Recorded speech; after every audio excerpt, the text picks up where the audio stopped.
Hey people, this is Swati and आज मैं आप लोगों को बताने जा रही हूँ कि the most important thing related with practical exam.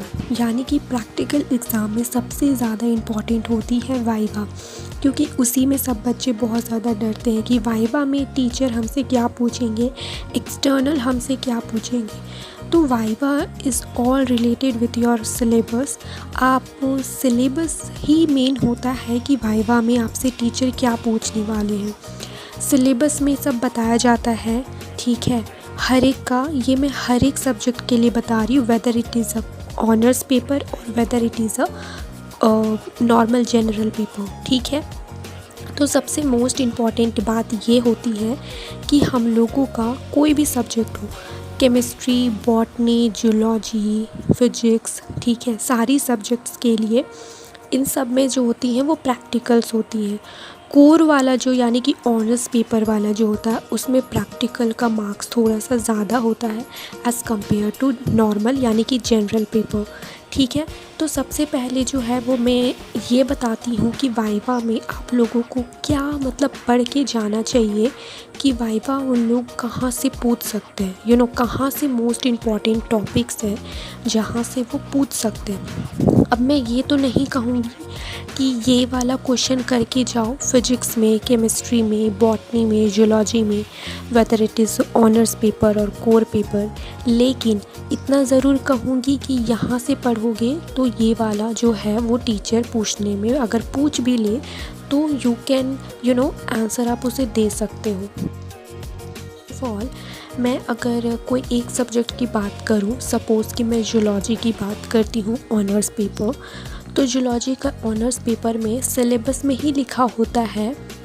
BBMQ का जो मेन वेबसाइट है, गूगल में जाके सर्च करने पे, वहाँ से PDF डाउनलोड करने पे, गूगल में ही वहीं पे लिखा हुआ रहता है उस सिलेबस में कि ये वाला जो प्रैक्टिकल्स में क्या क्या पूछने वाले, मार्क्स डिस्ट्रीब्यूशन, सारी चीज़ें वहाँ पे अच्छे से लिखे हुए होती हैं। और मोस्ट इम्पॉर्टेंट वाइवा के लिए क्या होता है, तो वाइवा के लिए जो होता है वो ये होता है कि प्रैक्टिकल्स में जितने भी आपने बनाए हो ना, ये सारे सब्जेक्ट के लिए मैं बता रही हूँ, प्रैक्टिकल के लिए जितनी भी सारी चीज़ें आप प्रैक्टिकल कॉपी में आपने बनाया है ना, उसको एकदम अच्छे से पढ़ के जाना, ठीक है। वही मेन मतलब वही बेस होता है, वही फंडामेंटल होता है जो कि आपसे क्वेश्चन कर सकते हैं टीचर। तो वही चीज़ आप लोगों को पढ़ के जानी है, ठीक है। तो ये तो मैंने बता दिया वाइवा के बारे में। अब हम लोग बताते हैं कि प्रैक्टिकल में करवाते क्या है। तो प्रैक्टिकल में ना एक्सपेरिमेंट भी होता है और वहाँ पे आप लोगों को प्रैक्टिकल लिखनी भी होती है। प्रैक्टिकल लिखने के लिए आपको क्वेश्चन दिया जाएगा, ठीक है, फिजिक्स, केमिस्ट्री, बॉटनी, जूलॉजी, सारे कुछ भी अगर सब्जेक्ट के हों तो आप लोगों को क्वेश्चन दिया जाएगा। क्वेश्चन जो होगा वो रिलेटेड होगा जो आपने प्रैक्टिकल कॉपी पे लिखा है, ठीक है।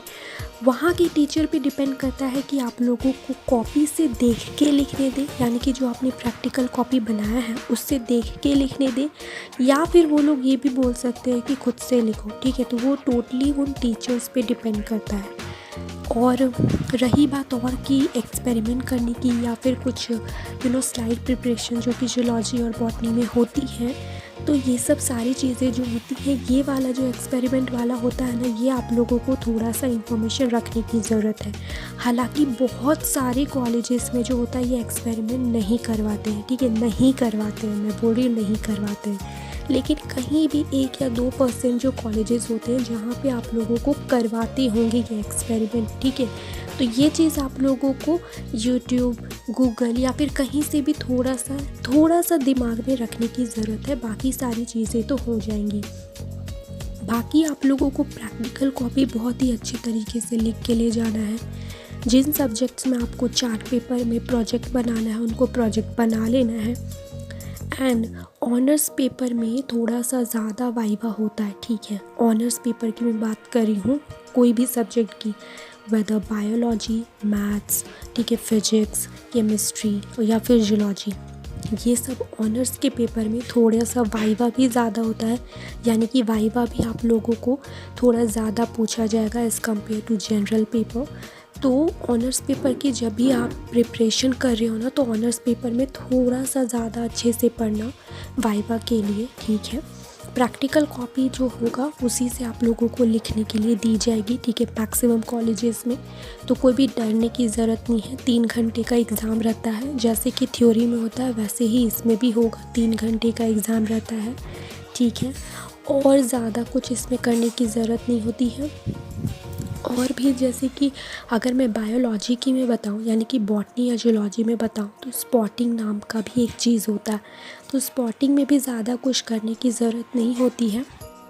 आपको जो होंगे, अगर टीचर अच्छे होंगे तो वहीं से आपको स्पॉटिंग में भी कुछ लिखने के लिए दिया जाता है, तो उसको बस लिख देना है। वहाँ पे सारे टीचर्स आपको बताएंगे, जहाँ भी आपका सेंटर पड़ा होगा वहाँ पे के टीचर्स जो होंगे वो बताएंगे, ठीक है।